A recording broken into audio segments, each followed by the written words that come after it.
So I'm from New York City, originally in Brooklyn. Well, I am in Brooklyn right now. And I just want to talk about how I lost all my culture. And let me rephrase this. What I meant is, I remember when I was little, I would make friends at the Buddhist temple. Um, that was like my community. And I knew a lot of Cambodians. And now at the moment I don't have friends, but I kind of just assimilated into the American culture. And I really don't want to be controversial, but I'm gonna say how I think. I'm gonna say what I think right now. And I think the problem is not me making excuses.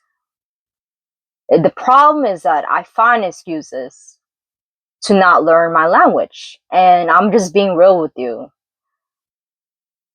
Like, I'm too comfortable in learning English, talking English, the American culture, you will be like, what's the defined culture? It's like a set of traditions.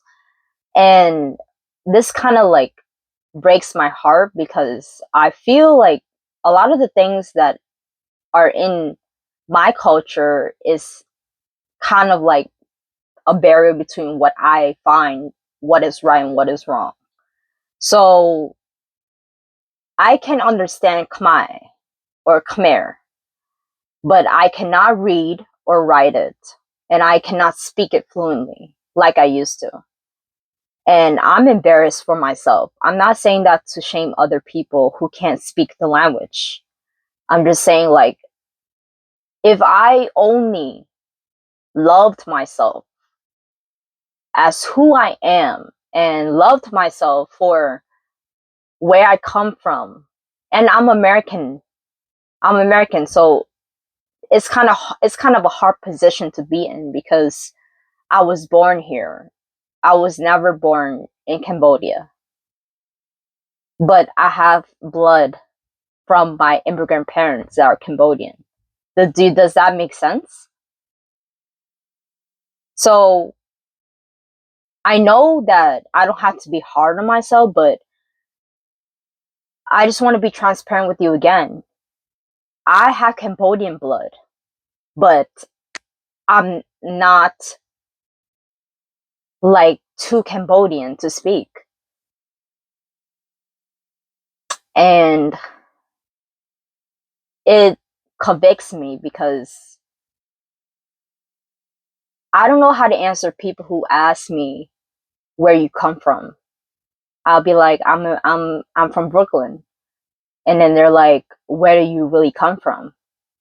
So people don't, it just gives me annoyance and it just makes me feel like, I know they're curious, but I don't want to say Cambodian because I'm gonna just say Cambodian American from now on because I don't feel like I'm a real Cambodian. And people right off the bat don't even think I'm Asian. They either think I'm Filipina or some other country or whatever. So it's kind of a barrier for me to even express my culture. But what's not going to stop me is speaking it. So from now on, I'm not going to tell you what I'm going to do. But I did add Khmer learning, like Khmer language, to the personal curriculum that I had written down. So I have ancient Egypt as a learning subject. I have mathematics as a learning subject. I have music theory, sorry, and I believe literature and psychology. So those are like the main topics that I'm trying to polish on. I know some stuff about it, but the moral of the story of this video is that you cannot afford to make excuses. You have access to information all around you. So use it.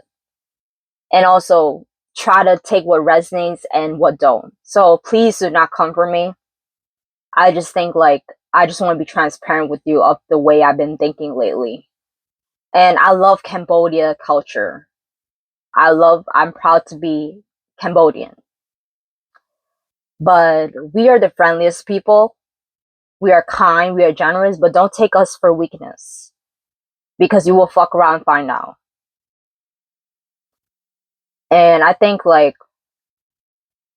we're improving when it comes to music and stuff.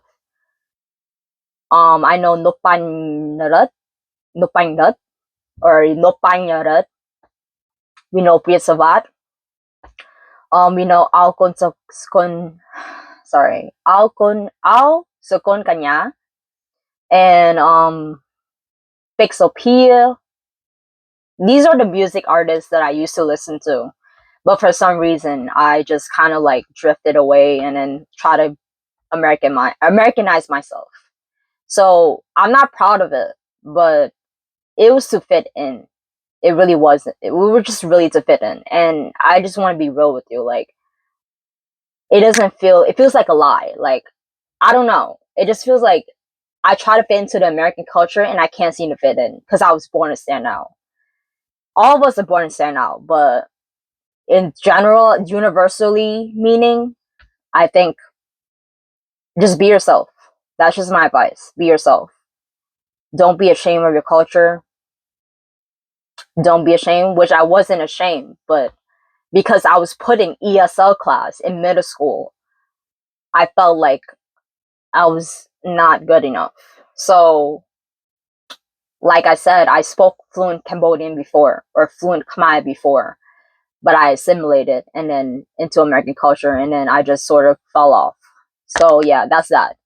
I hope this makes sense. I hope you're not twisting my words and I hope that you have a good day or a good night, good evening. On that note, ciao. Liai. Bye.